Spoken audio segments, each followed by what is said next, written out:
Tiffany. So, what is the number one piece of advice you would give someone just starting out on their YouTube career? Ooh, this is always the hard one. I would say make as much content as you can with what you have, but have fun with it and just don't be scared to try new things. It's all the most cliche advice, but it is true. Yeah.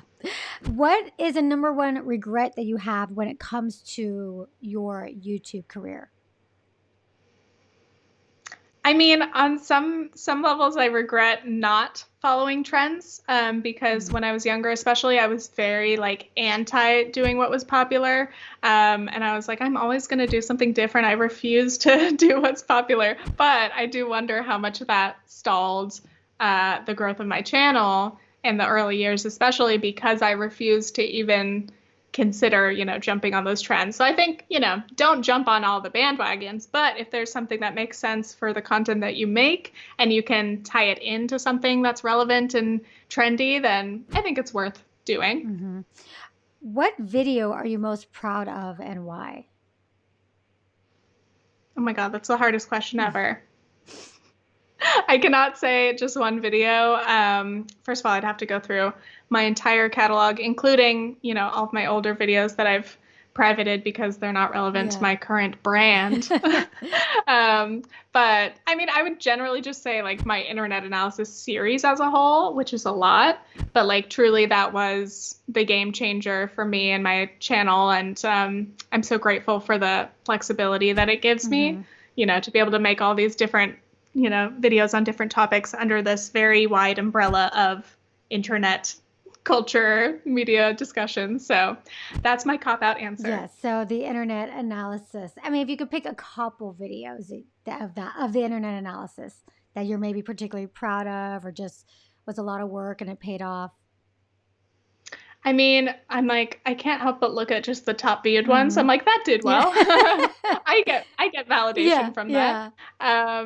The ones that I've at least rewatched recently, I do still like my not like other girls video. I like my video on MLMs. It's called The MLM Girl Boss Narrative is a Lie. Mm-hmm. And actually, one that I get a surprising number of messages about to this day is about being a giftant. Mm. And I'll still get messages today because I think in the video I'd been like, oh, if you have any experiences, like share them with me. And that was over like a year and a half ago now. And I still get DMs on Instagram where they're like, I just watched the video on it, and they tell me their whole story of being a gifted student. So clearly that one's connecting and, striking a chord, which is something that I like to see. Yeah. Was there a particular tipping point for your channel where you felt like things were working and you're like, all right, this is it. I'm going to be a YouTuber. I mean, I was just so stubborn, and like once I started making videos like through early elementary school, and I felt like I'm like the YouTube girl at Mm-hmm. school. A lot of people were making videos but just not telling anybody Mm-hmm. and Mm-hmm. deleting them, and I just kept posting them publicly. So I feel like the tipping point was like when I was studying abroad in France. My channel had a pretty big jump from like 75,000 to like 100, which was really big for me, hitting that milestone. And it gave like some fresh life to my channel because it had been growing very slowly for the past few years before that. Mm-hmm. So that was like one jump turning point. And then, yeah, starting internet analysis, which again was kind of accidental, but like a very permanent shift in my channel. It totally changed the direction of my content. And yeah, my growth from there was massive. So it's like, the clearest indicator that that was a good move. Yeah. Awesome. How much did YouTube pay you for your highest viewed video? Ooh, the juicy question. Mm-hmm. So my highest viewed video is called You're Not Relatable Anymore. 3.5 million views, and it says $7,809. And then my CPM is $5.96. Interesting. I almost Nice. I almost never go back and like see this. So I'm Yeah. like, oh, and I've looked at other videos before and compared like, oh, this one got a million views and this one got a million Mm-hmm. views, and it can be so different. So Mm-hmm. I never even really go back and check. It's interesting to see it. What is your biggest challenge when it comes to your YouTube channel? Ooh, honestly, my work ethic is pretty bad. I think I'm Mm. very lax with myself because I try to not be in this like hustle culture mode, but I think sometimes I swing way too far to the relaxed side where I'm like, I deserve a break when I Mm. just have not done enough work to justify that. Yeah. And sometimes you really do have to power through work to just get it done because you have to. So I'm trying to be a little more tough with myself on that. Um, and also, another thing I struggle with is just like doubting myself. And I Mm. think that comes with me also not wanting to do work. Is I'm in a bad state of mind and I'm thinking, like, I'm not good, my content's not good, like, the video I'm working on is not good. All of that negative self Mm-hmm. talk really gets in the way of me just like doing my thing. And the fact that everything is so numbers based and, number of comments and obviously like the feedback in general, your like to dislike ratio, like there are Mm-hmm. so many metrics that you can look at and be like, oh, objectively, this video is bad compared to my other videos. Or like, Mm-hmm. so yeah, it can be really hard to pull yourself back from that and try to just focus on, again, like just focus on making fun videos. It's Mm-hmm. like, yeah, I would love to, but Yeah. it gets a little bit more complicated. But I do try to remind myself, like, again, of all things, being a YouTuber as my job, first of all, has been my goal since I was 11. Mm-hmm. And the fact that I'm doing it now and I've been doing it since like 2019 is incredible. So I try to Mm-hmm. also check myself and be like, Yeah. hey, it's a privilege. You're very lucky. Mm-hmm. This job has flexibility for my lazy days. Mm-hmm. And I just want to appreciate it while it's here because you never know Never how know. long it'll last. Did you feel that this type of pressure or self doubt has it grown the larger you've gotten on YouTube? Yes, absolutely. Which is something I didn't expect. Mm-hmm. I wish I had known. I mean, what can you do about it? And that's something that actually makes me almost scared to continue growing because I Mm. think if it's just going to get worse, then like, I don't even know if I want more subscribers or more Oh pressure. wow.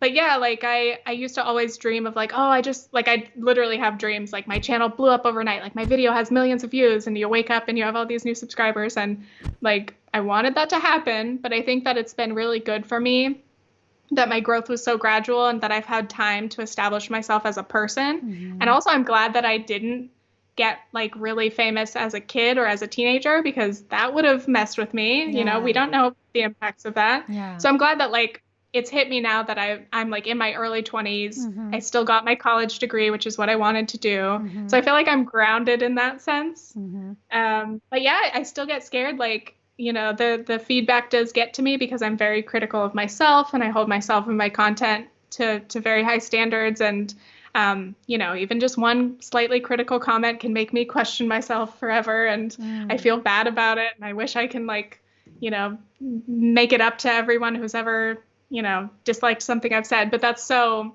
irrational.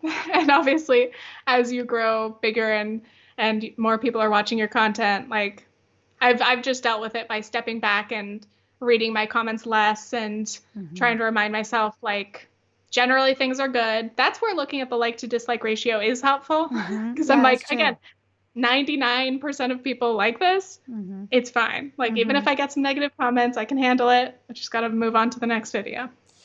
Yeah, I mean it's very it's difficult, and it's like I also think with you because you do talk about things that are somewhat controversial. You're not just sitting there talking about the latest makeup release, even though these days sometimes that can be controversial. That's Yeah, controversy. Yeah. but you do pick topics that you give an opinion on, Mm. and they are in the current consciousness and awareness. Your whole internet analysis. I mean, I can imagine you do get some discerning thoughts from other people that don't agree. So how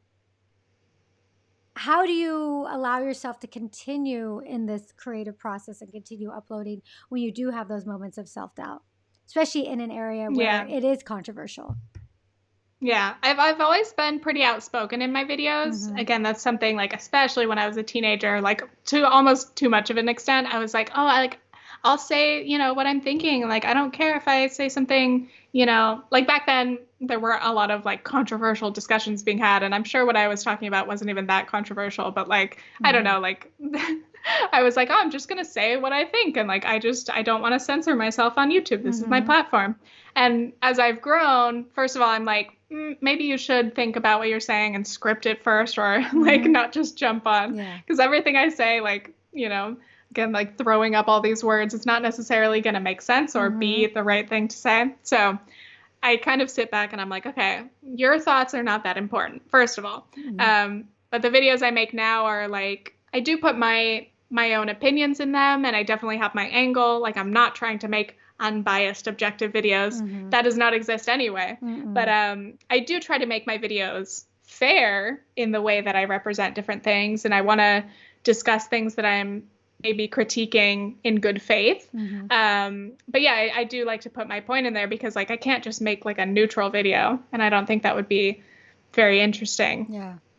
I forgot what the question was. I was looping around to something. Yeah. How do you kind of continue moving on in a Mm, controversial environment when you do have that self doubt?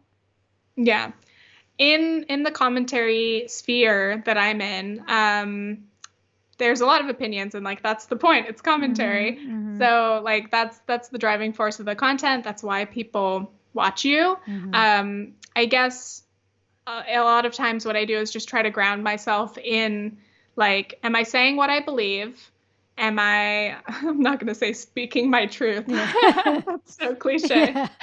But, or like, at least like, are the facts that I'm trying to discuss, like, can I, believe that those are actually facts and I'm not misinterpreting them? Like, Mm-hmm. so I ground everything in the research and saying like, okay, like I'm not just throwing out these opinions, because I used to do that. I used to just be like, oh, this issue, like this, fuck that, I love Mm-hmm. this. Mm-hmm. And that was fun for a time. Mm-hmm. But me today, what helps me is the whole writing, research, and scripting process. And then even I fact check myself while I'm editing things. Yeah. I try to structure things that way, and that helps me at least know that, okay, by the time I put this video out, it's not perfect. None of my videos are perfect, Mm-hmm. but I've done the due diligence. I've done the research. I've added a million disclaimers, probably too many, Mm-hmm. and I've tried to explain myself as clearly as possible. And at that point, like that's the best I That's can it. do. So I Yeah. just have to accept it. What is the biggest opportunity you got as a result of being on YouTube? Ooh. Well, an early one, when my channel was pretty small, maybe I had like just recently passed like 100,000 subscribers. Um, I got to work with Paco Rabanne, the like Mm. Yeah. French perfume Yeah. company. Perfumes. But I felt so like honored to be, invited to do this. These Paco Rabanne models were running the New York City Marathon, Mm-hmm. and they wanted me to come and like host a video and like be there and interact with them. And then there were like, the free hotel stay in this fancy hotel, and then free dinners and all these, which I was so underdressed for. Jesus, it's so embarrassing. Who are your favorite YouTube creators to watch as a viewer? Oh my God, that's such a big question. Oh no, I'm like, I have so many. I'll say the big ones that I always mention. ContraPoints is a video essayist who just creates art, and every single one of her videos blows my mind. On that same, side, Philosophy Tube, Abigail just makes beautiful, thoughtful content that honestly, I watch these types of videos and like they're so well written and so well produced. My latest discovery in terms of commentary is Khadija Mbawe, I think is how you pronounce her last name. And their content is again very up and coming commentary. It's really fresh. It's a perspective that's, so valuable within the commentary sphere. And I've seen so many, specifically like Black women in the commentary sphere, like, which is so needed because commentary for a long time was very like white or like white male, white women, such as myself. And like, so we need these other perspectives and people with fresh takes and really thoughtful videos. So I'm loving what's happening in commentary. I think it's having a moment. What is your number one tip for coming up with new video ideas? Again, I would just say, like I do with my video, like list, like write anything down, any weird idea that pops into your head, even if it's like not fully formed yet, just write it down, save it for later, because there might be a time where that inspiration strikes for that specific topic. And you might think like, oh, this hasn't been done before. It's kind of niche, like it's kind of weird, but like sometimes those are the best videos. So it's worth taking that risk. And if you get through the whole process of filming it and you're feeling it and then you post it, like that's fine. Even if it doesn't, perform super well initially, it might end up doing well later on. Yeah. And if not, it's another video that you made that you liked, so it's worth it. Why do you think people watch your channel? Good question. Ideally, I like to think that people are interested in internet things, they're interested in media, they're interested in these like critical thinking kind of questions where, I ask a lot of questions in my videos, but I don't usually have the answers, which is the point. So I hope that my videos are just thought provoking for my audience, and I like to hear, their responses, whether it's in the comments or my messages, because I think I have a very smart, really kind audience. And I hope that they, watch me because I'm, interesting and maybe a little funny, and that I help them, maybe think about things differently, or at least I am entertaining to listen to for 30 minutes in the background while they're doing something else. And last question, what is your superpower that has contributed to your success on YouTube? Superpower, Jesus. I think I guess I would just say like my stubbornness, like just the fact that I've been on YouTube. Like I don't think I would say I've ever like quit YouTube or like taken an extended break from YouTube. So I've literally been posting probably at least once a month. Maybe when I was like in middle school, I had some bigger breaks, but consistency, I guess, like even though these days I'm tough on myself for my gaps between uploads, like I'm still coming back, and I'm still, if I'm not posting on my main channel, I'm posting on my second channel, my casual vlogs and stuff, or I'm posting on my podcast. So like, yeah, I just feel like my superpower is like I love YouTube so much. I love creating this content, and I'm so lucky to have a community to interact with that it just, keeps me, coming back. And yeah, I mean, I've made so many videos. Yeah, it's actually crazy. ridiculous. Yeah. Yeah. I mean, that's a huge thing with YouTube. Consistency. Keep going. I mean, it's crazy. You started in 2007 at 11 years old. So it's amazing. My earliest videos were literally, well, first I made some like animation videos. Like I drew them on Microsoft Paint. That is how far back we are. And then I did like a stop motion and like made that into a video on Windows Movie Maker. And then I think the first videos that I actually filmed were literally on my mom's Razor flip phone. And like it was probably like a 15-second clip. Wow. So it's like to see where I've gone from there. Just amazing. The technological advancements, it's amazing. Yeah.